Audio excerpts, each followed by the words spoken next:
Back-to-back wins over Duke and North Carolina. The Tigers are heating up on the basketball court, and they're making a statement. But are they the top team in the ACC now? That's all coming up right here on Locked On Clemson.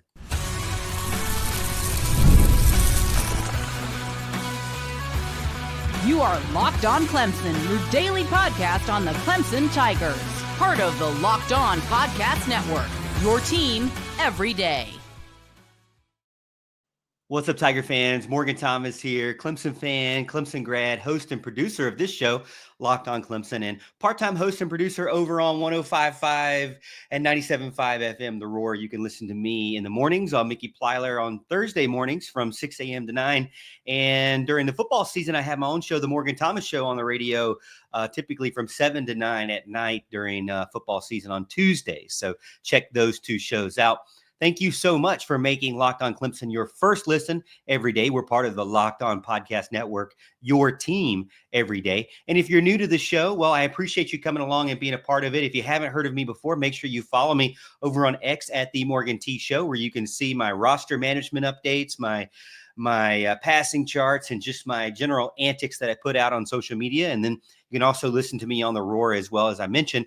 But make sure you subscribe and like this video on YouTube or the podcast, wherever you listen to them, and hit the notification bell so you can never miss an episode. I put out exclusive Clemson content Monday through Friday every single week, so you can be here and be a part of it. Now, coming up on today's show, I'm going to talk about Clemson's big win over the Tar Heels, but also, can they make a legit run into the ACC Championship game? And there's a new addition for the football team I don't want to skip as well. We'll talk about that in the final segment.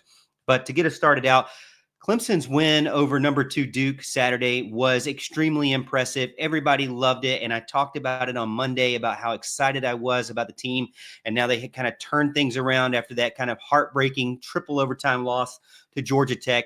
And they beat number 2 team in the country, the Duke Blue Devils, which they're still number 2 in the ACC, but they're chipping away at that lead in a possible regular season title. We'll talk about that more as well. But last night, Clemson didn't just stop at beating Duke Saturday, but last night they came in and got an emotional win Saturday, but they got a steamroller win, an absolutely destroying win over the North Carolina Tar Heels, 85-65, at times leading I think as high as 26 points. Oh my gosh. Let me tell you something. I feel terrible for the North Carolina Tar Heels. I feel really bad for them. You know, they used to be so good and now they're not so good. And, you know, I kind of feel, wait a minute. No, I don't. I don't feel bad for them at all. After all these years, after all the heartbreak, after all the struggles and the difficulties, now Clemson not only beats Duke on Saturday, they turn around and beat North Carolina on Monday night. Not only just beats them, but just absolutely wipes the floor with them and destroys them. I love it, and I want more of it. Brad Brownell, thank you so much for building this team and continuing to fight through, even though, you know, we kind of gave you a lot of flack about it.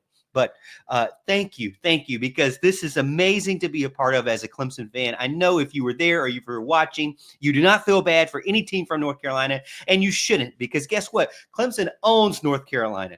Clemson is the owner of the state of North Carolina in men's basketball and also football, if you have forgotten. But Clemson is the owner of the state. It's not NC for North Carolina. It's NC for North Clemson. Clemson is 4-0 this season against teams from North Carolina. They have no losses for the first time, I think, in like 19, something before I was born, for sure. But this is a historic win for Clemson, historic run for Clemson now. They're sitting at 20 wins and 5 losses, 12-2 overall in the ACC, back-to-back wins. Are they the best team in the ACC right now? I mean, they just knocked off the best team, quote unquote, on the top of the rankings, and they've wiped the floor with North Carolina. Could this be the year that they're the best team? Well, we'll talk about it. But Clemson came out firing on all cylinders last night. I mean, really, it kind of got out of hand before the game even really started. It seemed like They built a 49-33 lead by halftime and really never looked back. Clemson's defense was just absolutely smothering of the Tar Heels, and their offense led by guess who? I'm going to say it again. Guess who? Viktor Lakhin. Another huge game from the Russian. I mean, he is absolutely – something has clicked with the guy, has it not? Something has clicked with Viktor Lakhin, and he is now possibly one of the best big men in the ACC, and I am here for it. You are here for it. Not just Viktor Lakhin, though. Chase Hunter came out just firing on all cylinders. It was an absolute shooting clinic from both of those guys. North Carolina had absolutely no answers, and by the final buzzer, Clemson had tied the largest margin of victory over the Tar Heels since 1977. I mean, just an absolutely amazing game. Great to see, and I do not feel bad for the Tar Heels at all, and you shouldn't either. So, 3 big points for you from the big man. You've got, starting off, Viktor Lakhin. Got to give him some love. Another breakout performance for him. The past 2 games, I mean, really, the 6'11" transfer from Cincinnati has dropped 22 points back-to-back, including 4 3-pointers last night with 5 blocks on defense. I mean, man, the guy, he made a joke in the postgame about how Brad Brownell doesn't really like for him to shoot those 3-pointers. But, man, if he's going to be stroking it like that, I want him to just keep shooting, man. If he's seeing the basket that big, keep shooting, big man. We love to see it, and it's exciting. And honestly, it's like what they say in football. When you go and you just pound the rock and you're just running the ball down their throat the entire game, it's just absolutely, you know the name, demoralizing. Well, when you see a big 6'11" guy who's blocking all of your shots, just get up at the 3-point line and just drain one in your face, that is also, on the basketball terms of thing, just as demoralizing as running the ball down your throat. I love it. You cannot stop him right now. He is on fire. I hope that we see this. It is just February 11th, so I hope that we continue to see this. He's got all of February, and then March is the big deal for the big tournament. So we need to see more of it. I'm really excited about it. 20 of his points came in the first half. He set the tone early, dominated North Carolina. They had no answer for him, stayed out of foul trouble, like he did in Georgia Tech. He's really kind of reset himself and become what we thought he would be. Man, I just love to see this guy grow and develop over the season. Again, a historic win. It's not just about beating the Tar Heels. They beat Duke. They beat North Carolina. They beat Kentucky in all of the same seasons. And who has done that in the last, since when? Maryland in 2001, 2002, and their national title run has been the team that's beat Duke, North Carolina, and Kentucky. So historic wins, not for the state, not for Clemson in the state of North Carolina, but just Clemson in general on those blue blood teams. And Zachary and Lakhin also joked about that in the post game, saying, hey, we're a blue blood now. And that's right. Clemson is now a blue blood in the ACC basketball scene for sure. Legitimate ACC title contenders now. We'll talk about that in segment 2. Clemson has won 8 of their last 9 games, with only 1 loss being that, overtime heartbreaker to Georgia Tech. 12-2 overall in ACC play. The Tigers are in prime position to be to get that regular season title, but they still need a ton of help. So there's still some areas where they can't just win it, because Duke has less losses than they do, and they do have a tiebreaker loss against Louisville. So we'll talk about that, but. Not only they can get a first round bye into the ACC tournament, but they can be a decent seed in the NCAA tournament, and a run could be likely. You never know. That's what it's all about with college basketball, is getting hot at the right time. It is just early February, so I don't want to say it's too early, but they're getting hot right now, and I love to see it. It's really going to make you exciting. They got Florida State coming up. And then they have SMU after that. It's going to be 2 games, going to be difficult, but they continue this run. I think it's going to be really good for postseason hopes for the Tigers. Giving you a couple of stats I want you to remember. Viktor Lakhin, 22 points, 4 threes, 5 blocks. Man, just an absolute dominant game. Clemson was 8 of 12 from 3 in the first half. Talk about being hot. And they led by as much as 26 points in the game, largest margin of victory since 1977, as I mentioned. So there's an absolute just beatdown of the Tar Heels. So Tiger fans, back-to-back wins against Duke, North Carolina, also that Kentucky win in the season. Clemson, have they proven to you that they are one of the, if not the best team in the ACC? I hope maybe they have by now. They are an absolute contender for March. Coming up next, can the Tigers ride this momentum all the way to the ACC Championship game? We're going to break down that path to the title. After the holiday hustle, there's nothing like giving your home a little TLC. I always find that decluttering and refreshing my space helps me get back into a routine.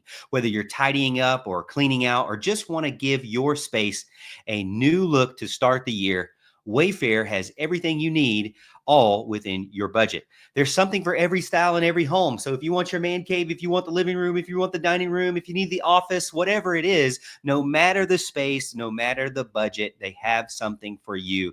Go check them out. Give your home the refresh it needs with Wayfair. Head over to wayfair.com right now. That is WAYFAIR.com. Wayfair, every style, every home. The Tigers are sitting at 12-2 overall in conference play right now, in the thick of things with Duke and Louisville. But the big question is, for me, is can Clemson make a legit run in the ACC Championship game? I want to break it down with you and look at kind of where they are, what games they have left, who's in front of them and behind them, and kind of give you my idea of what could happen. We'll say, if nothing changes. Also, we'll look at what if, some hypotheticals as we go. And there could be a lot that I can't get into everything because, man, there are some that are like out of this world. If certain teams lose or win certain games, it can kind of get my head hurting. So let's just go through the easy ones if you don't mind. Well, Clemson has beaten North Carolina. They destroyed them. We talked about that in the first segment. They've got Florida State up on Saturday, the day after Valentine's Day. By the way, don't forget about Valentine's Day. If you are like me and you're easily forgotten of these big dates that can make a lot of trouble, don't forget about it. It's this Friday. So Saturday, 15th, Florida State at Florida State. I think it's a winnable game for them. If you look at the percentages, ESPN has Clemson at a 70.8% chance of winning. And then they have 6 games after that. So they have SMU, their slight favorite, 54.4% chance to win. Notre Dame, they should be able to destroy them, I'm hoping. So 87% chance to win. Virginia, 77% chance to win. Boston College, 90% chance to win, and Virginia Tech to finish it out, 93% chance to win. So really, when you look at the rest of the season, you have six games left, and they have really one game I think would really push them, but you never know when it comes to road games. I'm looking at that. I'm circling that SMU game, really, to be honest with you, but you never know when it comes to road conference games. So you got to be careful. I don't want to get too far ahead of things. But that's where I'm looking at right now for Clemson and their football or their basketball program. So when you look at the standings overall, you have Duke. They just got their first loss in the ACC. That's against Clemson, so that's good. That was Saturday.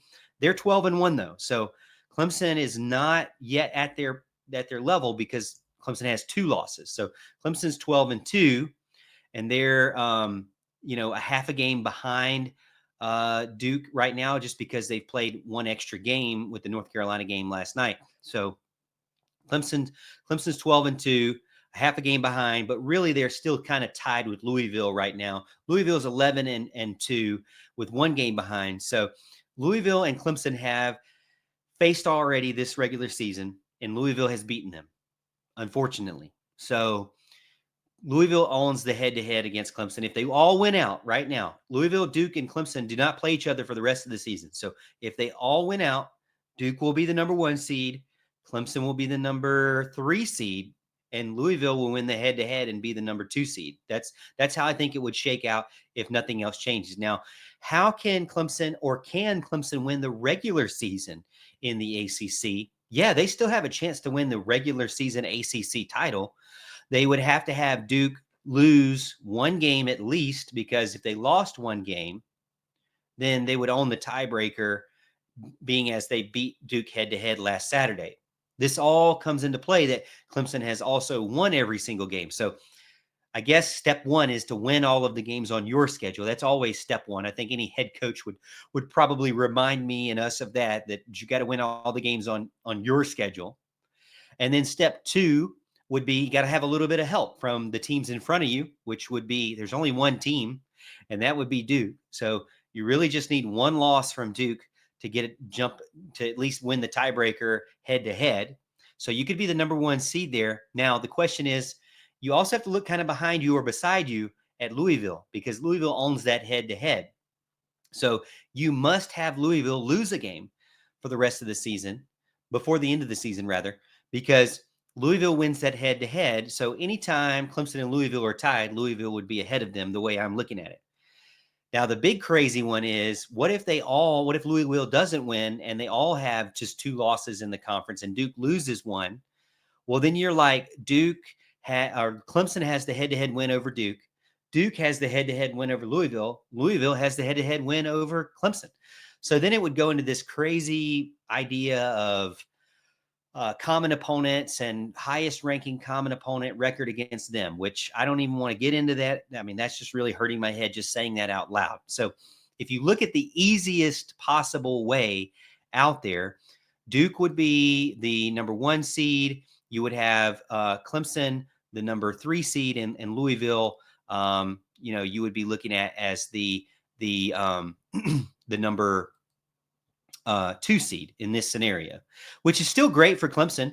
So I like that standing. I like Clemson being able to have a bye going into the ACC Championship or ACC tournament. That is still a long way away. I know what you're saying, Morgan, we're a long way away, but I'm just projecting this out. I'm just kind of like trying to do it in my head, figure out where Clemson could be. If everything ended right now, I think Clemson would be a number 3 seed. That's why they're 3, and they would probably play someone like a Stanford. Maybe I think they would definitely be able to beat a Stanford. They have better defense than just about any team in the ACC. They overwhelm you. They can overwhelm Stanford with athleticism. They can control the boards with Ian Shefflin, and they can force turnovers big time and get a lot of block shots with Lakhin. If Chase Hunter is as hot as he is, I don't know if any team in the ACC can beat them, as we've seen. But I definitely think even not on your best day, Clemson can beat Stanford. I think they can win comfortably there. So that would be 1 win and into the semifinals. Now, the semifinals and the finals, that's where it makes it difficult to project, because to me, you're probably playing someone like a Duke or a Louisville again. And Clemson, can they, get a redemption game against Louisville in a rematch of the regular season loss?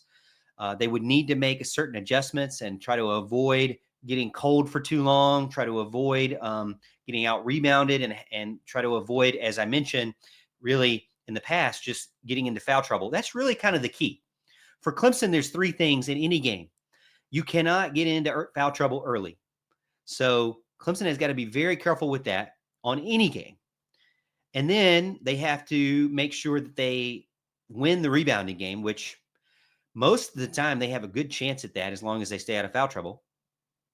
And then they got to get hot in some cases and not be cold for too long if they are cold. And that kind of revolves around Chase Hunter and those additional pieces around him, like Jaden Zachary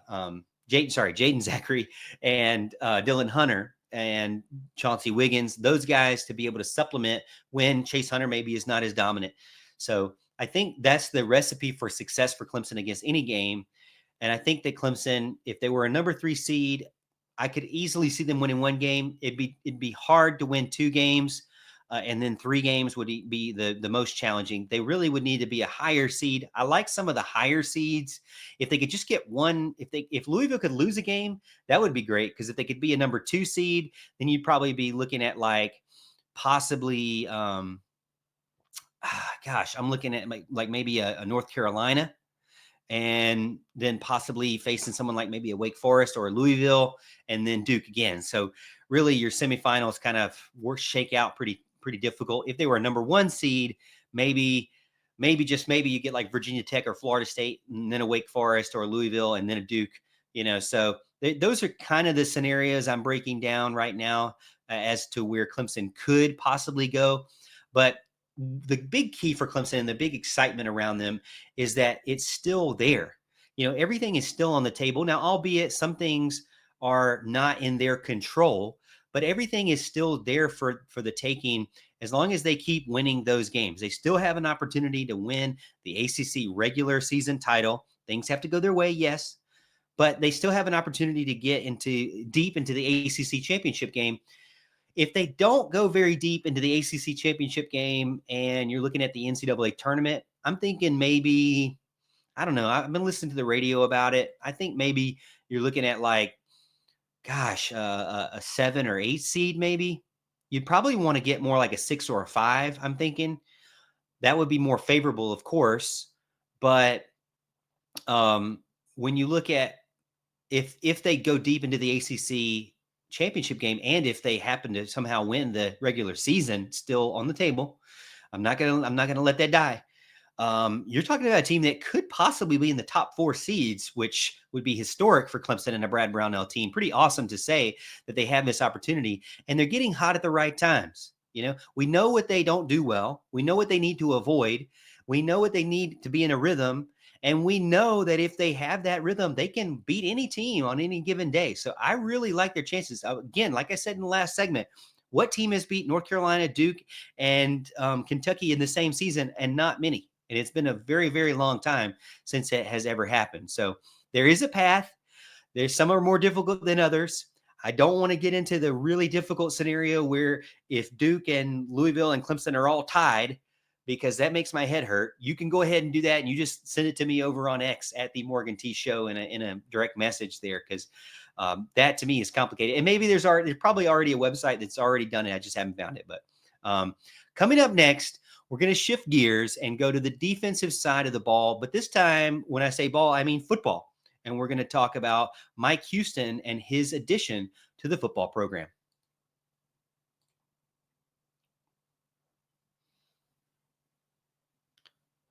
Former East Carolina head coach Mike Houston is going to join the Clemson defensive staff, and with his resume and his expertise on the defensive side of the ball, adding to the defensive coordinator Tom Allen, I like what I see. Clemson's defense has been solid over the years. Really, you always can count on the Clemson defense until really, especially the rushing defense, until kind of this last season. It's been an unfortunate change of events. It's always been a big strength being able to stop the run, but they lost that kind of in 2024, and they need to find it again. And Clemson has, I think, done the moves that they needed to be able to be on the path to find that again. Wes Goodwin is no longer there, and they brought in Tom Allen from Penn State, and then originally from Indiana, a guy who is a former defensive coordinator, a current defensive coordinator for Clemson, but also a former head coach. I think that's big for Clemson, and also big for Mike Houston coming on to be part of the staff. Now, he isn't just any coach. I mean, he has a great track record. I looked at his record. I think it's like 104 wins, 59 losses, 6 conference championships, and even a national title at James Madison. So his teams have consistently had success and been disciplined from what I read about him.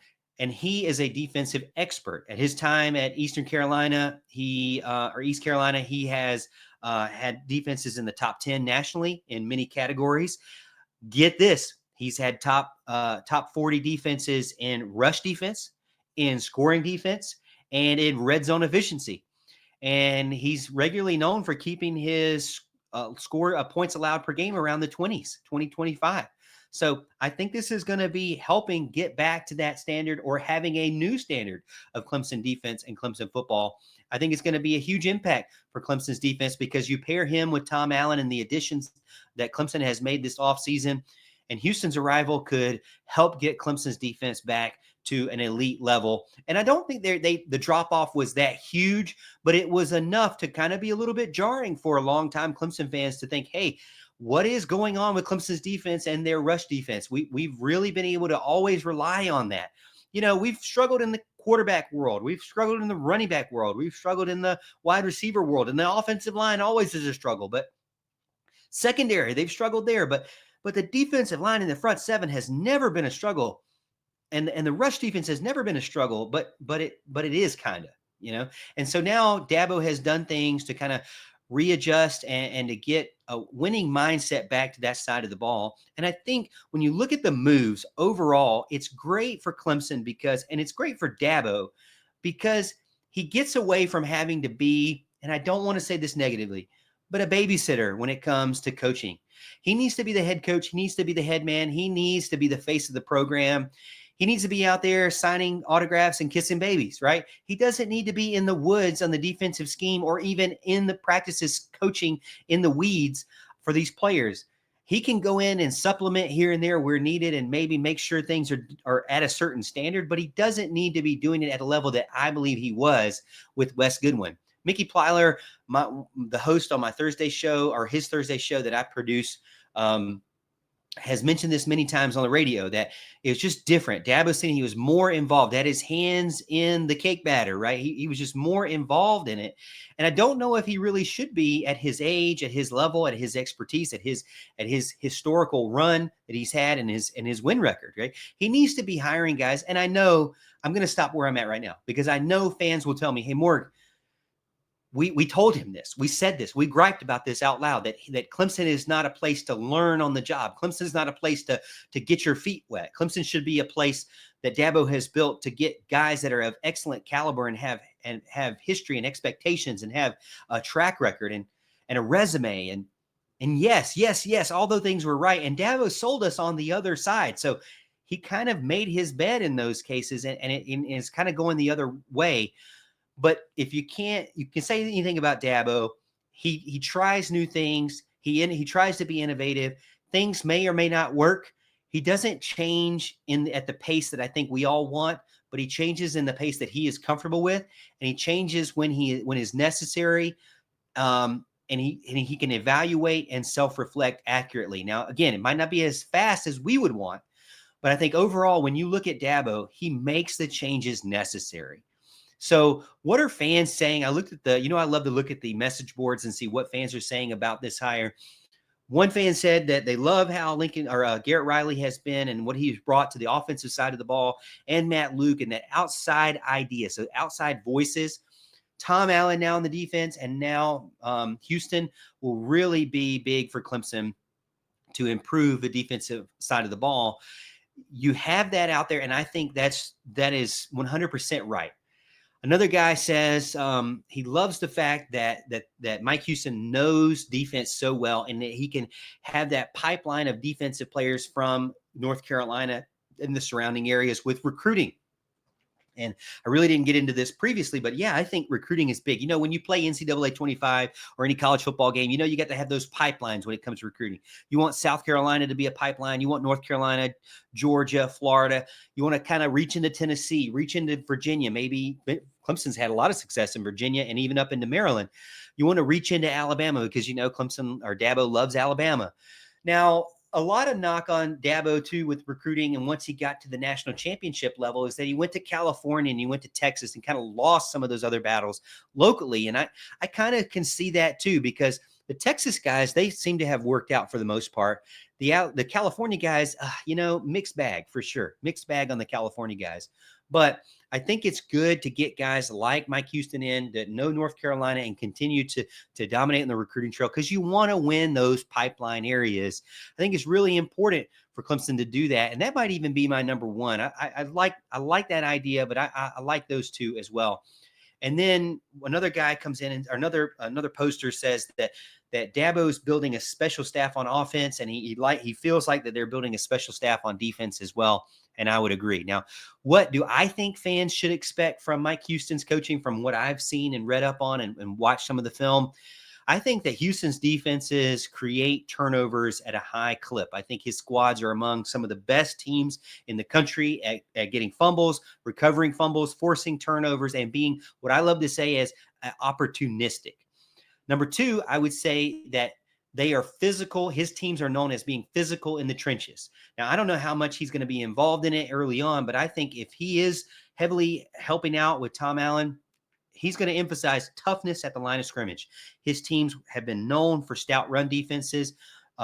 In 2023, and it was a top rush defense, and fans can expect that for him to be dominant up front with and control the ground game. And I think that, honestly, as I say that out loud, I think that should have been my number one. I put that as my number two, but that should be my number one because that's what Clemson desperately needs. They not only need to be turnover focused, and takeaway focused, but they need to be physical in the trenches up front. That is huge because, as you can see from what I said in the show yesterday, you can see what happens when you're physical up front in this level of the Super Bowl, in the NFL and professional. Even the best quarterback in the NFL gets rattled and doesn't look well. When you can frustrate him up front, that changes the game. And then finally, I put in adaptable to schemes and situational awareness. I read a couple of places where he's very aggressive, but he's also very disciplined, and he makes halftime adjustments and real-time adjustments really well that could add a new layer for Clemson's defense. And I think that's one of the other major gripes with Wes Goodwin is that it seemed as though the adaptability and the situational awareness was not good. Now, I would say this. I said this on the radio. I think if you reflect back on 2024 season, Clemson really wasn't strong at all in situational awareness on offense, special teams, defense, and even at the head coaching spot. I think they took a step back in situational awareness overall. And to be able to get back to kind of analyzing the areas and, again, blending aggressiveness of kind of a Brent Venables style, but also with a discipline that Brent Venables had as well. But I don't want to keep saying his name because I want to move on from BV. I love Brent Venables. We miss him. And I lovingly call him Blitz Venables. But it is probably time for a new era, a new chapter. And I want to see still some of those hints of tough ground stopping defense and aggressiveness with discipline. That's what you want to see coming back into 2025. I think you will see that with Mike Houston. Let me know what you think. Am I crazy? Am I way off a base here? I hope you enjoy the show.